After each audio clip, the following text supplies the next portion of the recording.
សោះអរគុណ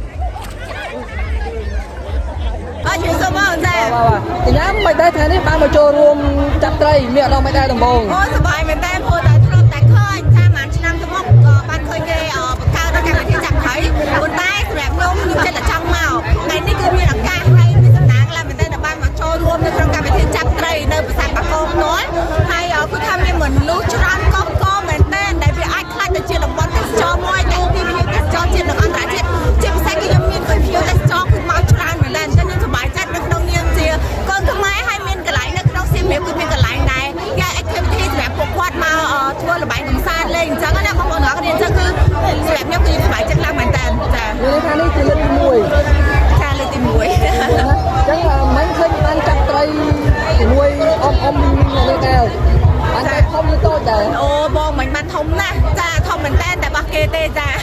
តែអត់បានទេចាំតិចទៀតខ្ញុំនឹងបង្ហាញពុកម៉ែបងប្អូនដែលបានឃើញថាខ្ញុំចាប់ត្រីបានអត់ចាហើយគេដែរត្រីគេដែរបងនៅនេះសបោត្រីខ្ទក់ហើយកភ្លៀងចាជាពិសេសត្រីខ្ទក់ហ្មងត្រីខ្ទក់ចាហើយកភ្លៀងដូចជាមាន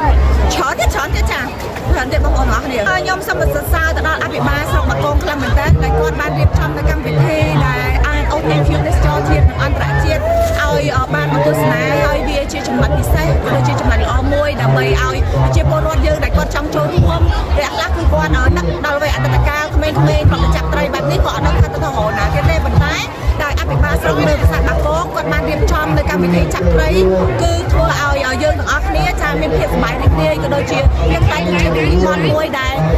វាចូលទៅជាពិធីបុណ្យមួយដែលល្អខ្លាំងមែនទែនសម្រាប់ជនជាតិខ្មែរយើងដែលមានពិធីមួយនេះចាកញ្ញាសូមថែមមួយទៀតកញ្ញាបានលើកឡើងតាក់ទងនឹងអតីតភាពសំដៅតាក់ទងនឹងអតីតកាលមានចាប់ត្រីដូចនេះសម្រាប់កញ្ញាវិញធ្លាប់មានបទពិសោធន៍ឬក៏ធ្លាប់មានប្រវត្តិចាប់ត្រីពីមុនមកដែរចាក់ស្ដែងទៅនេះខ្ញុំកើតនៅបាក់ហែង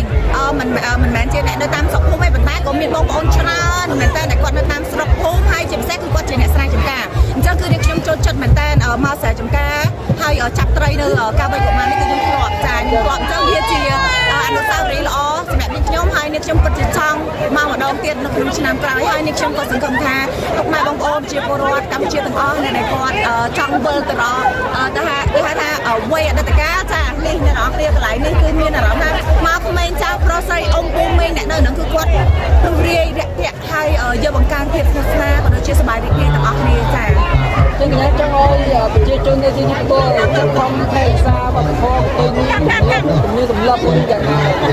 នេះខ្ញុំក៏ជាចង់ឲ្យពុកម៉ែបងប្អូននៅចុងចាំទាំងអស់នេះមានឈ្នាញ់ជាប់ចានៅក្នុងអានេះសិតតែជារបស់ខ្មែរយើងដែលវាជាតាំងពីបុរាណមកម្លេះដែលទាំងអស់នេះគឺសិតតែជាអ្វីដែលជាសម្បត្តិរបស់ខ្មែរចាដែលយើងថាទំនៀមទម្លាប់ប្រពៃណីខ្មែរហ្នឹងហើយដែលមានការចាប់ត្រីមានឈ្នាញ់ជាប់មានសំណាញ់មានអីអញ្ចឹងទៅដែលធ្វើឲ្យប្រជាពលរដ្ឋគាត់ក៏អាជីវកម្មធ្វើមុខរកស៊ីបានខ្លះៗដោយសារតែចាការចាប់ត្រីដែរចាពុកម៉ែបងប្អូនទាំងអស់គ្នាពុទ្ធដោយសារតែនៅទីនេះលោកអភិបាលសុខសាស្ត្របាគងផ្ទាល់គឺគាត់បានរៀបចំនៅកម្មវិធីយ៉ាងត្រឹមត្រូវអញ្ចឹងក៏សូមសំណូមពរទៅដល់ពុកម៉ែបងប្អូនទាំងអស់គ្នាមិនថាឆ្នាំនេះឆ្នាំក្រោយឆ្នាំទៅមុខទៀតទេបើសិនជាពុកម៉ែបងប្អូនមកគេសិតតែមានកម្មវិធីនៅក្នុងការបាញ់កំជ្រួចមុនពេលដែលយើងចាប់ start នៅកម្មវិធីចាអញ្ចឹងយើងបាក់កម្មវិធីពុកម៉ែបងប្អូនទាំងអស់គ្នាអាចចុះបានរូដើម្បីការគេថត drone នៅខាងលើក៏ជារូបភាពស្រស់ស្អាតមួយដើម្បីអូធីនភ្ញៀវទេសចរដែរដល់ពេលយើងមកដល់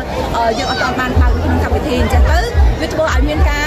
ចាត់ចុះច្បល់តិចតួចទេប៉ុន្តែវាមិនមែនជាអ្វីទេប៉ុន្តែអ្វីដែលសំខាន់ក៏សូមសំណូមពរទៅដល់បងប្អូនខ្មែរដែលគាត់មកនៅអាកាសឆ្នាំក្រោយទៀតសូមយើងឲ្យបានគ្រប់ទាំងអស់គ្នានៅ